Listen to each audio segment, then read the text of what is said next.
না মশাই, বলা উচিত হয়নি, আগে ভাগে বলাটা একেবারে উচিত হয়নি। দেখুন দুদিন বাদে কি পরিস্থিতি তৈরি হলো। হাবিবি ওয়েলকাম টু নির্বাচন ইন বেঙ্গল। কি বলা উচিত হয়নি আর কেনই বা বলা উচিত হয়নি?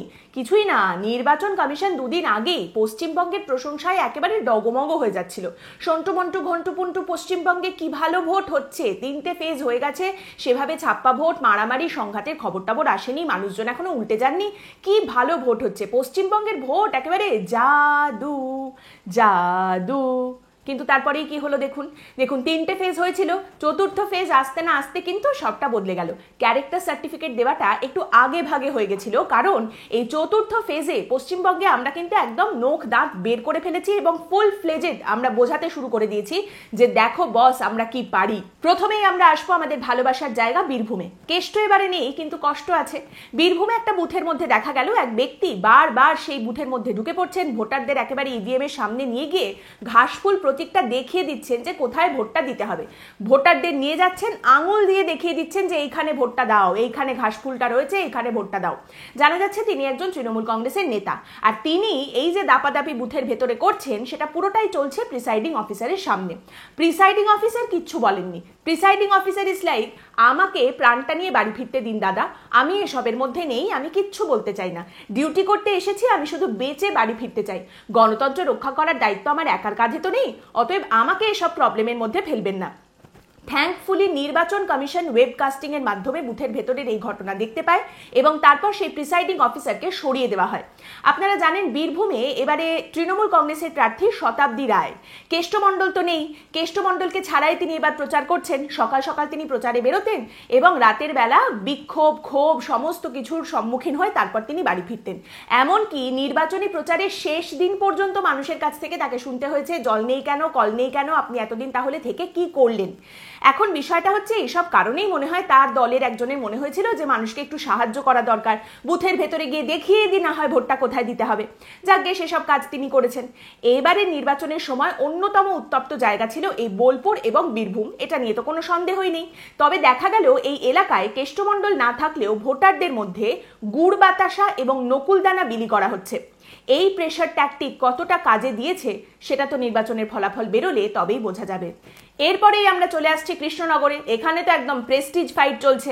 একদিকে রয়েছেন মহুয়া মৈত্র, যিনি নিজের পার্সোনাল লাইফকে পলিটিক্যাল মঞ্চে নিয়ে এসে বিতর্ক সৃষ্টি করেছেন, পার্লামেন্টের রুলস অ্যান্ড রেগুলেশনসের তোয়াক্কা করেননি এবং তারপর পার্লামেন্ট থেকে তাকে বিতাড়িত করা হয়েছে, সাংসদ হিসেবে তাকে বিতাড়িত করা হয়েছে।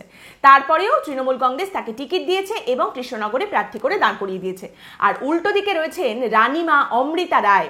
এই অমৃতা রায়ের নাকি 554 কোটি টাকার সম্পত্তি রয়েছে এবং এখনই 62 বছর বয়সে এসে তার বক্তব্য হলো তিনি রাজনীতিতে এসেছেন, নির্বাচনে দাঁড়িয়েছেন কারণ তিনি মানুষের জন্য কিছু করতে চান। মানে যিনি 554 কোটি টাকার মালিক তিনি তো সেখান থেকে কয়েক কোটি টাকা খরচ করলে অনেকটা সমাজসেবা হতে পারে, মানুষের অনেকটা ভালো হতে পারে। তারপরেও তার মনে হয়েছে মানুষের ভালো করার জন্য তাকে রাজনীতিতেই আসতে হবে। ভালো কথা, রাজনীতিতে এসেছেন, এইবার নির্বাচনে দাঁড়িয়েছেন এবং নির্বাচনের দিন দেখা যাচ্ছে তিনিও কিন্তু বুঝেই গেছেন যে নির্বাচনটা কিভাবে হয়। প্রথমেই জানা যাচ্ছে অমৃতা রায় আজ সকাল সকাল অভিযোগ জানিয়েছেন বিজেপির ছেলেদের তুলে নিয়ে যাওয়া হয়েছে। তারা বুথের 300 মিটারের মধ্যে পতাকা খুলতে গিয়েছিল, তাদেরকে একদম হুমকি দেওয়া হয়েছে, তাদেরকে মেরে ফেলা হবে এরকম হুমকি দেওয়া হয়েছে এবং পুলিশ উর্দি পরে গুন্ডামি করছে, এটা পুলিশ মোটেই করতে পারে না। এই বিষয়টা নিয়ে যখন মহুয়া মৈত্রকে প্রশ্ন করা হয় যে আপনার প্রতিপক্ষ এরকম কথা বলছে আপনি কি বলবেন, মহুয়া মৈত্র আবার উল্টোই একটা পথ বাতলে দেন। তিনি বলেন থানা তো অনেক ছোট ব্যাপার, রাজমাতা রাজভবন বুঝলেন না, ওই তো বুঝেই গেছেন নিশ্চয়ই। এটার মানেটা কি হলো? উনি নাকি আবার বাইরে থেকে পড়াশোনা করে এসেছেন। অঞ্জন দত্তই ঠিক বলেন, এ শুধু ভালোবাসা না, নির্বাচনেও অন্য কিছু করবে বলে এসে সবাই কেবল সবাই হয়ে যায়। যাই হোক, কৃষ্ণনগরেও ট্র্যাডিশন মেনে কিন্তু একদম ছাপ্পা ভোটের অভিযোগ উঠে এসেছে, এই নিয়ে তরজা হয়েছে, সংঘর্ষের কথাও উঠে এসেছে এবং তারই সঙ্গে একটা জায়গা থেকে জানা যাচ্ছে দাদুর হয়ে নাতি ভোট দিতে চলে এসেছিল এবং সেই নাতিকে যখন দাদুর নাম জিজ্ঞেস করা হচ্ছে সারপ্রাইজিংলি নাতি দাদুর নাম বলতে পারছে না, নাতি দাদুর নাম ভুলে গেছে এবং তার সাফাই দিয়ে সেই নাতি কি বলছে, নাতি বলছে আসলে আমি তো বাইরে থাকি তাই দাদুর নামটা ভুলে গেছি, কিন্তু সেই দাদুর হয়ে ভোট দিতে চলে এসেছেন নাতি। নেতারা তো কান কাটা হনই, কিন্তু বহরমপুরে অন্য ছবি দেখা গেল। একজন কর্মী তার কান কাটা হয়েছে, অভিযোগের তীর এখানে কংগ্রেসের দিকে এবং বলা হচ্ছে তৃণমূল কংগ্রেসকে ভোট দেওয়ার জন্য এক ব্যক্তির উপরে আক্রমণ করা হয়েছে এবং সেই সংঘর্ষের সময় তার কান কেটে গিয়েছে। তিনি বর্তমানে চিকিৎসাধীন অবস্থায় রয়েছেন। তারই সঙ্গে বহরমপুরেও দেখা গেল ঠিক বীরভূমের মতোই একটা পরিস্থিতি। বহরমপুরে দেখা গেল ভরতপুরের সালারের একটি বুথের মধ্যে তৃণমূল কংগ্রেসের এজেন্ট দাপিয়ে বেড়াচ্ছেন, লোকজনকে নিয়ে আসছেন, একদম দেখিয়ে দিচ্ছেন কোথায় ভোট দিতে হবে, দেদার ছাপ্পা ভোট চলছে এবং প্রিসাইডিং অফিসারের সামনেই সবটা হচ্ছে। এখানে কংগ্রেসের তরফ থেকে অভিযোগ জানানো হয় নির্বাচন কমিশনকে এবং নির্বাচন কমিশন সেই প্রিসাইডিং অফিসারকে সরিয়েও দেয়। আপনারা জানেন অধীর রঞ্জন চৌধুরীর জন্য এটা একটা প্রেস্টিজ ফাইট। তিনি দাঁড়িয়েছেন, কংগ্রেসের প্রার্থী, তিনি 5 বারের সাংসদ তিনি। তার উল্টো দিকে তৃণমূল কংগ্রেসের প্রার্থী হিসেবে দাঁড়িয়েছেন ইউসুফ পাঠান। আর এই ইউসুফ পাঠান একটা বুথের মধ্যে ঢুকতেই তৃণমূলের এক মহিলা এজেন্টের মহা বিপত্তি হয়েছে। এই তৃণমূল কংগ্রেসের মহিলা এজেন্ট কেন্দ্রীয় বাহিনীর জওয়ানদের এড়িয়ে একখানা মোবাইল ফোন নিয়ে বুথের ভেতরে ঢুকে গিয়েছিলেন, যাতে বুথের বাইরে যে নেতারা রয়েছেন তাদের সঙ্গে যোগাযোগ রাখতে পারেন। কিন্তু ব্যাপারটা হচ্ছে ইউসুফ পাঠান যেই বুথের মধ্যে ঢুকেছেন তাকে দেখে তৃণমূলের ওই মহিলা এজেন্ট আর নিজেকে কন্ট্রোল করতে পারেননি, কারণ সেলফি তুলতে হবে। ব্যাস, লুকিয়ে রাখা ফোনটা বের করে সেলফি তুলতে শুরু করে দিয়েছেন ইউসুফ পাঠানের সঙ্গে। সঙ্গে সঙ্গে কেন্দ্রীয় বাহিনীর জওয়ানরা ফোনটা দেখে ফোনটা তার কাছ থেকে নিয়ে নেন। এই গোটা বিষয়টা শুনে আপনি কি বুঝলেন? প্রায়োরিটি কোথায় সেটা বুঝতে হবে, কারণ সেই তৃণমূলের মহিলা এজেন্টের কাছ থেকে যখন ফোনটা নিয়ে নেওয়া হয় তিনি বলেন, দেখুন বুথ থেকে বার করে দিতে চাইলে বের করে দিন, কিন্তু সেলফিটা ডিলিট করবেন না। আরে ভোট হবে কি হবে না দেখা যাবে, দলের কি হবে দেখা যাবে, সেলফি সবার আগে, সেলফি কিন্তু ডিলিট করা যাবে না। এক চিলতের জন্য বর্ধমান দুর্গাপুরে মনে হয়েছিল যে আজ হয়তো শান্তিপূর্ণ ভোট হতে পারে। দিলীপ ঘোষ এবং কীর্তি আজাদের দেখা হয়, দুই পক্ষের দুই প্রতিদ্বন্দ্বী, এবং দেখা যায় যে তারা একে অপরকে আলিঙ্গন করেছেন, সৌজন্য বিনিময় করেছেন, অসাধারণ ব্যাপার। কিন্তু সময় গড়াতে না গড়াতে দেখা গেল সেই সৌজন্য একেবারে 180 ডিগ্রি ঘুরে একদম অন্য জায়গায়, সম্পূর্ণ উল্টো জায়গায় দাঁড়িয়ে আছে। দিলীপ ঘোষ অভিযোগ করেন একটা জায়গায় বিজেপির এজেন্টকে মারধর করা হয়েছে, সেই জায়গায় তিনি গিয়ে পৌঁছালে তাকে ঘিরে ধরে মানুষজন বিক্ষোভ দেখাতে শুরু করেন, তার গাড়ির সামনে বিক্ষোভ দেখানো হয়, ইট বৃষ্টি করা হয়। অবশ্যই বিজেপির তরফ থেকে বলা হচ্ছে যে যারা এই কাজটা করেছেন তারা সকলেই তৃণমূল কংগ্রেসের কর্মী, এবং তৃণমূল কংগ্রেস বলছে যে না, ওরা সাধারণ মানুষ, স্বতঃস্ফূর্ত জনরোষ। দেখুন, সেই যে তৃণমূল কংগ্রেস ওই ইডির ওপরে যখন হামলা হয়েছিল শেখ শাহজাহানের বাড়িতে রেড করতে গিয়ে, সেই থেকে যে স্বতঃস্ফূর্ত জনরোষের একটা থিওরি নিয়েছে আজ পর্যন্ত সেটা চালাচ্ছে। দিলীপ ঘোষের ওপরে এই যে হামলা, তার কনভয়ের ওপরে যে হামলা, সেটাকেও তারা এখন বলছে স্বতঃস্ফূর্ত জনরোষ। তো এখানে বেশ ইট বৃষ্টিও করা হয়েছে দিলীপ ঘোষের কনভয়কে লক্ষ্য করে, বেশ কিছু গাড়ির কাঁচ ভেঙে গেছে, সংবাদ মাধ্যমের বেশ কিছু প্রতিনিধিরা আহত হয়েছেন, এরকম কথাও শুনতে পাওয়া যাচ্ছে। ইতিমধ্যে তৃণমূল কংগ্রেসের তরফ থেকে অভিযোগ করা হচ্ছে দিলীপ ঘোষের নিরাপত্তার দায়িত্বে যে কেন্দ্রীয় জওয়ানরা ছিলেন তাদের আঘাতে তৃণমূল কংগ্রেসের বেশ কিছু কর্মী আহত হয়েছেন। আবার এদিকে দিলীপ ঘোষ বলছেন যে দিলীপ ঘোষের নিরাপত্তার দায়িত্বে যে কেন্দ্রীয় জওয়ানরা ছিলেন তাদেরও মাথা ফেটেছে। মানে কার মাথা ফেটেছে, কোন দিকে কজনের মাথা ফেটেছে আপনার গুলিয়ে যেতে পারে। তাই আরো একবার বলে দিই, তৃণমূল কংগ্রেসের বক্তব্য 4 জন তৃণমূল কংগ্রেসের কর্মীর মাথা ফেটেছে, আর সেটা ফেটেছে তার কারণ দিলীপ ঘোষের নিরাপত্তার দায়িত্বে থাকা কেন্দ্রীয় বাহিনীর জওয়ানরা মেরেছেন। আর দিলীপ ঘোষের দাবি 2 জন জওয়ান আহত হয়েছেন।